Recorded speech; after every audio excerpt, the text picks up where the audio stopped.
Galate adunya kana begite barati namajada fakati ke wakayoda.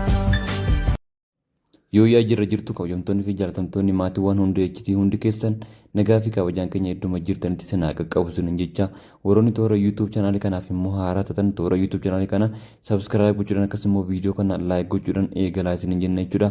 Egaa har'a wanti ani isiniif qabadhee dhufe haati manaa yookiin immoo jaalalleen aartistii Andu'aalem Gosaa du'aan addunyaa kanarraa boqattee jirti jedhama jechuudha.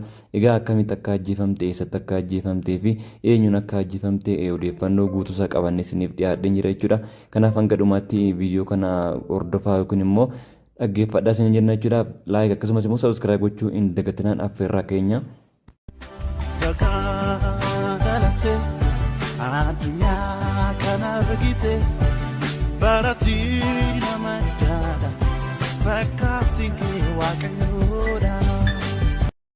Jechuudha. Kanaaf mana isaanii keessatti immoo akkamittiin ajjeefamti eenyutu ajjeese eenyutu mana isaanii jira kan jedhu yeroo ammaa kana poolisiin naannoo isaaniitti argamee qulqulleessaa jechuudha. Namoonni baay'een olola sobaa facaasuudhaan akka waan isheen jaalala Andu'aalem jecha yookiin immoo Andu'aalemiif jecha Andu'aalemitti hinaaftee akka waan of ajjeestetti namoonni tokko tokko sooshaal miidiyaa kanarratti ajandaa uumuu barbaadu jechuudha. Garuu dhugaan jiru isaanii miti.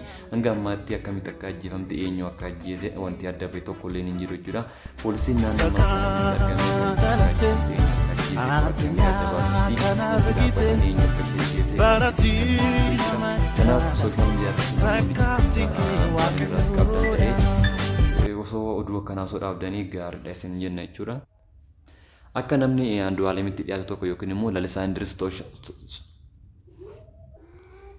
namni Andu'aalem Gosaatti dhiyaatu tokko lalisaa Indiris akka sooshaal miidiyaa yookiin immoo toora feesbuuk irratti akka barreessetti karoorri keenya kana hin turre galmi keenyas waan akka kanaatiin kallattii jijjiirratu jedhee tasumaayyuu hin yaadne jedhee sooshaal miidiyaa irratti barreessee jechuudha.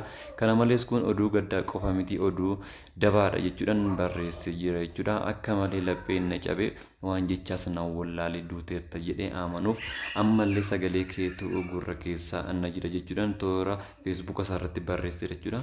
Hinduuna jechuuf ammoo namoota ani amanutu natti himaa jira.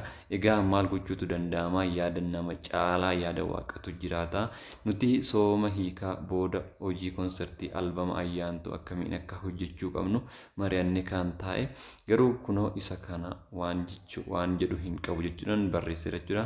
Nagaan boqodhu Waaqayyo lubbuu kee jannata haa qananiisu. Obboleessa koo Andu'aalem Gosaa kan yeroo kamiyyuu galma jajjabinaa siif hawwaa hammam akka ati ishee jaalattuu fi ittiin boontu nan beeka. Nama akkasii of biraa dhabuun ulfaataadha.